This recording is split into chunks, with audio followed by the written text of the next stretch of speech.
In the last video, we made our JavaFX line chart subscribe to prices from our Reactive Spring Boot service and display them in real time.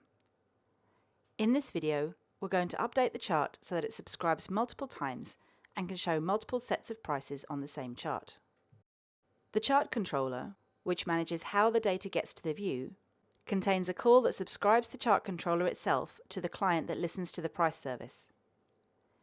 We need to change this so we can have more than one subscriber. Let's create a new type, a price subscriber, which manages everything to do with consuming prices from the client. We'll create this as an inner class.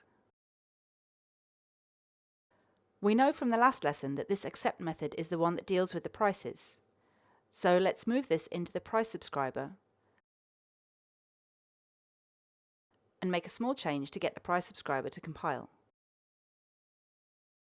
We want the price subscriber to manage the series data, as this is the collection that gets updated by the accept method.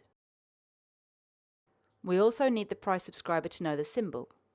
Each subscriber is responsible for managing a single stock. We'll get IntelliJ IDEA to create the appropriate constructor and to create a field for the symbol parameter. Since each stock also corresponds to a single series in the chart, we can also move the creation of the series into the price subscriber.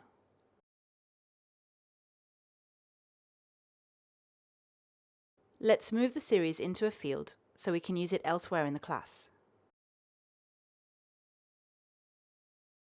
We can make all these fields final since we're not going to change them anywhere once they're initialized. We need to add a getter for series because the chart controller will need to get this series to add it to the chart. Let's extract the price subscriber into a local variable. We're going to need to use this elsewhere in the method. To declare this as final, we can hold down Alt and press the F key. Let's move this price subscriber near the top of the method. Now we can get the series from it to add it to the chart. The chart controller still doesn't compile because we said it still implements the consumer interface, which it doesn't anymore. So we need to delete this. If we rerun the application, the chart should run the same way it did before, assuming we still have the backend service running as well, since we haven't changed the behavior, just refactored the subscription code. Now we want to add our second subscriber.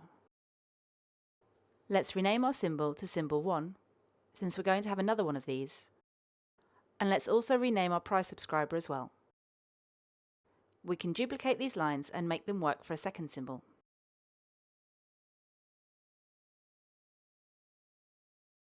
The second symbol and price subscriber are needed for a second subscription to the client that retrieves prices.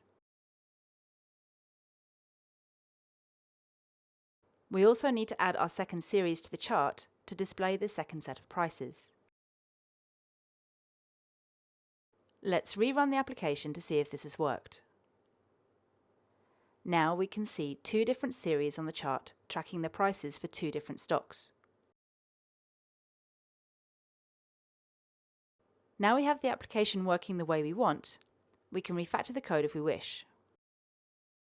For example, we might want all the code that sets up the subscription for each symbol in the same section of the method, so we could move the call to subscribe to the top, near where we create the subscriber. We can clean up any warnings, so here we can make the inner class static as suggested. And although we thought we might need symbol as a field, it turns out we don't need it elsewhere in the class, so we can convert it to a local variable. IntelliJ IDEA automatically inlines this since it's only used in the call to the series constructor. So now we have a JavaFX application that subscribes to more than one price from our Spring Boot service and displays each set of price data in real time in multiple series on a line chart. Thanks for watching.